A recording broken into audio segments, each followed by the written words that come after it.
취업과 난민 신청을 위해 한국을 찾는 아프리카인들이 증가하는 가운데 이들을 도우며 복음을 전하는 교회가 있어 찾아가 봤습니다. 전국 신천지 피해자 연대가 신천지 이만희 교주와 김남희 씨에 대한 공정한 수사를 촉구하는 1인 시위를 이어가고 있습니다. 이들은 심적 고통을 겪는 피해자 가족들을 위해 검찰이 철저하게 수사해 줄 것을 요청했습니다. 과도한 입시 경쟁과 사교육 증가로 주일에도 학원에 가야 하는 학생들이 많습니다. 학원의 일요일 수업을 금지하는 학원 일요 휴무제를 둘러싼 논란을 취재했습니다. 청소년에게 영어로 복음을 전하는 특별한 캠프가 열렸습니다. 현장에 다녀왔습니다.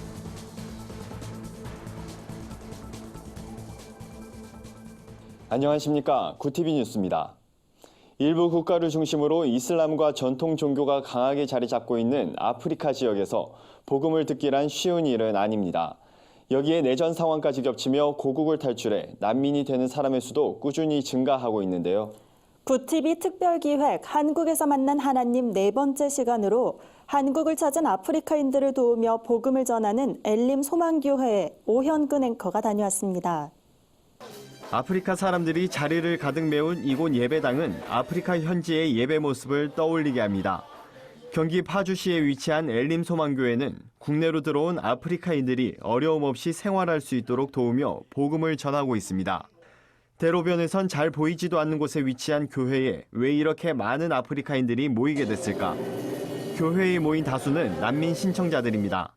교회를 찾아가면 한국에서 생활하는 데 도움을 받을 수 있다는 소문을 듣고 자연스럽게 모이게 된 겁니다. 그렇게 예배에 한두 번씩 참석하면서 복음을 듣게 됐습니다. 아프리카 사람을 목회자로 세우고 아프리카 스타일로 예배를 드리자 그 생각을 했어요. 한국에 왔는 이분들을 완전히 예수 그리스도가 그 마음에 있게 해서 이분들을 통해서 가면은 이분들이 가는 곳마다 전 세계로 예수 그리스도가 증거되지 않을까. 모든 예배는 영어와 자국 언어로 진행됩니다. 찬양 시간마저 아프리카 현지의 모습 그대로입니다. 이복자 선교사는 한국인이 타국에서 한인교회를 찾는 것처럼 우리나라를 찾은 이들도 똑같을 것이라 생각하고 16년 전부터 아프리카인들을 대상으로 사역을 이어오고 있습니다.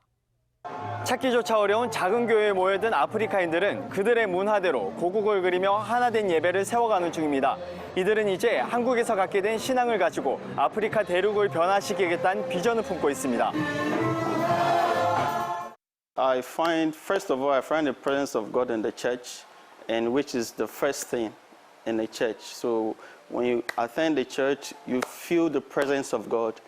And when I go back home, my vision is, as for the theological seminary, I have gathered a knowledge of Christ, and personally, I believe God has called me into the music ministry. 이성 교사는 아프리카 이외의 여러 나라에서 찾아오는 이주민들을 모아 각 나라별 교회를 세우겠다는 계획을 갖고 있습니다. 실제로 최근까지 네팔과 러시아, 말레이시아에서 온 이주민들을 모아 지인 목회자에게 연계해주고 사역하도록 돕기도 했습니다. 오래되고 열악한 예배 환경이 보여주듯 교회의 재정은 어려운 상황입니다. 얼마 전엔 교회 건물이 경매에 넘어간 상태입니다.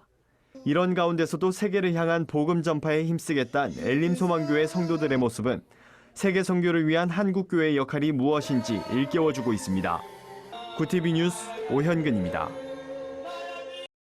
전국 신천지 피해자 연대가 신천지를 상대로 청춘 반환 소송을 진행 중인 가운데 신천지 이만희 교주와 김남희 씨의 횡령 배임 의혹에 대한 사법당국의 철저한 수사를 요구하는 릴레이 1인 시위를 벌이고 있습니다. 전국 신천지 피해자 연대 측은 앞서 경기 남부지방경찰청에 이만희 교주와 김남희 씨의 횡령 배임 관련 증거 서류를 제출했으나 불기소 처분됐다고 밝혔습니다.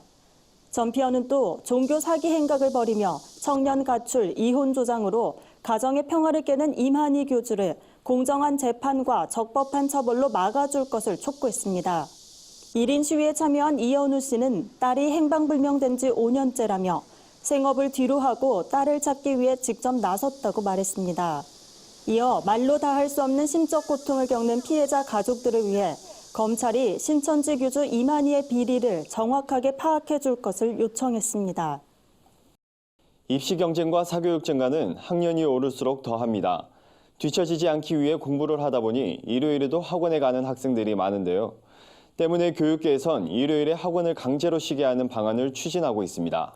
최근 서울시 교육청은 학원 일요 휴무제에 관한 공론화 작업에 들어갔는데요. 기독교계 입장은 어떤지 전문가들을 만나 이야기를 들어봤습니다. 김민주 기자입니다. 우리나라 중고등학생들은 주당 60시간 이상을 공부에 쏟습니다. OECD 평균 2배가 넘습니다. 학년이 올라갈수록 사교육 의존도가 높아지고 주말까지 학원에 매여 있기도 합니다. 그래서 서울시 교육청은 일요일 하루 학원 수업을 금지하는 학원 일요 휴무제를 추진하고자 이달부터 공론화를 위한 의견 수렴에 돌입했습니다. 학원 일요 휴무제를 두고 실효성이 없다, 과외 쏠림 현상이나 변종 사교육이 생길 것이란 입장도 있습니다. 이와 관련해 기독교 교육 전문가들은 적잖은 진통이 예상되지만 학생들이 쉼과 학습의 균형을 찾을 수 있어야 한다고 말합니다. 사람에게 하루를 쉬라고 했던 그 말씀은 정말 쉴 때에 오히려 그 6일을 더 잘 살 수 있는 에너지들이 생기고 정말 안식할 때에 사람의 삶을 더욱더 건강하고 풍성하게 만들 수 있다라고 하는 그 원리들이 반영되어 있다고 보거든요. 일요일에 학생들은 스펙 쌓기나 공부를 이유로 예배에 나오지 않는 경우가 적지 않습니다. 학부모들의 경우 아이들에게만은 주일 성수를 예외로 생각하기도 합니다. 그 특정 대학에 들어가지 못하면 좀 실패할 거다라고 하는 그런 불안감이 좀 그런 사교육으로 좀 이렇게 사람들을 끌고 간다라고 생각을 하는데, 우리 삶을 이끌어 가시고 주관하시는 분이 하나님이시다라고 하는 믿음의 고백이 있다면 주일에는 학원보다 예배를 드리고 그 속에서 좀 스스로 생각하고 또 책을 읽는다거나 하는 것이 무엇이 진정한 자녀 교육의 성공인지에 대한 개념을 재확립할 필요성도 제기됩니다. 부모님들이 사실은 자녀 교육은 세속적이거든요. 하나님께서 원하시는 자녀 교육은 하나님 나라의 일꾼으로서 이제 세워가는 것인데, 제일 중요한 게 이제 비전과 꿈이고 성품이고 인격이지 않습니까? 주일에는 예배를 드리고 신앙적인 사귐을 나누고 이 성경적인 방법을 우리가 소중히 여기는 의식의 변화가 이제 필요하다고 봅니다. 전문가들은 경쟁과 비교에 지친 아이들이 가족과의 시간, 취미생활, 친구와의 교제 등 쉼을 누릴 수 있도록 배려하고 교회에서는 진정한 안식의 의미를 가르치는 노력이 필요하다고 조언했습니다. 구TV 뉴스 김민주입니다. 경기 용인시에 있는 씨앗국제학교가 청소년에게 영어로 복음을 전하는 특별한 캠프를 열었습니다. 구TV 글로벌 선교방송단 최생금 교회 기자가 현장에 다녀왔는데요. 3주간 진행된 캠프엔 초중고등학생 100여 명이 참석했습니다. 이번 캠프엔 영자신문 읽기, 주제별 영어 토론 등 영어 실력을 키울 수 있는 다양한 프로그램이 마련돼 눈길을 끌었습니다. 영어 연기 수업, 팝으로 배우는 영어, 쿠킹 클래스 등 진로 기반 특성화 수업도 진행됐습니다. CCM 가수의 공연도 이어졌습니다. 학생들은 캠프를 통해 공부는 하나님 나라를 확장하는 일에 쓰임받기 위한 한 가지 수단이란 사실을 깨달았다고 고백했습니다. 씨앗국제학교 김정신 교장은 씨앗국제학교는 국내와 영어권, 독일어권 트랙으로 분류해 진학 지도를 하고 있다며 외국어 실력이 아이들의 꿈에 날개를 달아주고 하나님 나라를 일구어 가는 데 동력이 되리라 믿는다고 전했습니다. 한편 씨앗국제학교는 2017년 설립된 기독교 대안학교로 영성, 지성, 감성을 갖춘 다음 세대를 양육하는 데 교육 철학을 두고 있습니다. 오늘의 사회 이슈를 박재현 기자가 종합해드립니다. 오늘의 이슈 포커스입니다. 다음 달 1일부터 휘발유와 경유 가격이 리터당 각각 58원과 41원씩 인상될 전망입니다. 이에 유류세가 원래 수준으로 환원되면 휘발유는 821원, 경유는 582원으로 오르게 됩니다. 기획재정부는 이달 31일까지 유류세 한시적 인하 조치를 추가로 연장하지 않기로 했다면서 올해 세수가 크게 줄어들 우려가 있고 국제유가도 안정세를 보이기 때문이라고 설명했습니다. 정부는 경기 활성화와 서민 생활 안정 등의 이유로 지난해 11월부터 6개월간 유류세를 15% 인하했고 올해 5월부터 이달 31일까지는 인하 조치를 연장화돼 인하폭은 7%로 축소한 바 있습니다. 국내 연구진이 실제 나비와 꽃처럼 부드럽게 구동할 수 있는 로봇용 인공 근육을 만든 것으로 나타났습니다.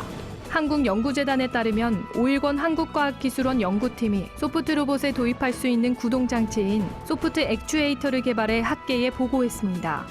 차세대 나노물질로 여겨지는 맥신을 기반으로 잘 구부러지는 소프트 액추에이터를 구현한 겁니다. 오일권 교수는 변형률이 낮고 수명이 짧던 기존 인공근육의 한계를 극복했다며 인간의 오감 증강, 헬스케어, 능동형 생체의료 분야에 도움이 될 것이라고 말했습니다. 한국을 찾은 외국인 관광객이 지난 10년 사이에 2배 이상 증가한 가운데 중국, 일본, 대만 3개국의 여성 관광객이 이런 흐름을 이끌었다는 분석이 나왔습니다. 한국문화관광연구원에 따르면 지난해 외국인 관광객의 국가별 순위는 중국이 479만 명으로 가장 많았고 일본이 295만 명, 대만이 112만 명, 미국이 97만 명으로 뒤를 이었습니다. 연령별 관광객은 20대에서 30대의 젊은 여성층이 두드러지게 증가했으며 이들 비중은 중국이 59%, 일본이 63%, 대만이 67%인 것으로 나타났습니다. 구티비 뉴스 박재현입니다. 글로벌 선교 방송단과 함께하는 교계 소식 전해드립니다. 기독교 대한감리회가 감독회장 직무대행에 윤보한 목사를 선출했지만 무효소송으로 다시 한번 혼란에 휩싸였습니다. 성모 목사가 제기한 무효소송 접수장엔 직무대행이 정회원 25년 이상이어야 하는 자격에 윤 목사가 부합하지 않는다는 내용이 포함됐습니다. 총회 실행위원회 관계자는 이번 직무대행 선출이 무효가 될 수도 있어 총회 재판위원회 결정을 지켜본다는 입장을 전했습니다. 미국 오아시스교회 박준호 교회 기자가 보내온 소식입니다. LA 한미 음악인들의 조직인 라크마와 LA 유대인 심포니 오케스트라가 월트 디즈니 콘서트홀에서 여름 콘서트를 개최했습니다. 이번 공연에선 윤임상 감독의 지휘로 최성환 작곡가의 아리랑 환상곡에 이어 칸타타 한국의 혼이 연주됐습니다. 또 바이올리니스트 마크 캐스퍼, 클라리넷 연주자 지노비 고로의 협연으로 유대 전통 음악도 선보였습니다. 마지막 무대로 베토벤의 9번 교향곡 중 4악장 환희의 송가를 연주해 관객들에게 감동을 전했습니다. 해피교회 전국성 교회 기자가 보내온 소식입니다.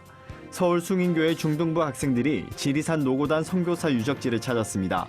노고단 선교 유적지는 1920년에 사역하던 선교사들이 풍토병으로 다수가 사망하자 해발 1200m 고지인 지리산 노고단에 수양관을 세우고 성경 번역 등 선교 사역을 해오던 곳입니다. 한국전쟁과 1961년 사라오 태풍으로 현재 뼈대만 남겨진 채 방치돼 복원이 시급한 상황입니다. 학생들은 무너진 유적지가 하루속히 복원될 수 있도록 한마음으로 기도했습니다. 이상으로 뉴스를 마칩니다. 구티비 뉴스는 인터넷 신문 데일리 굿뉴스를 통해서도 보실 수 있습니다. 시청해주신 여러분 고맙습니다.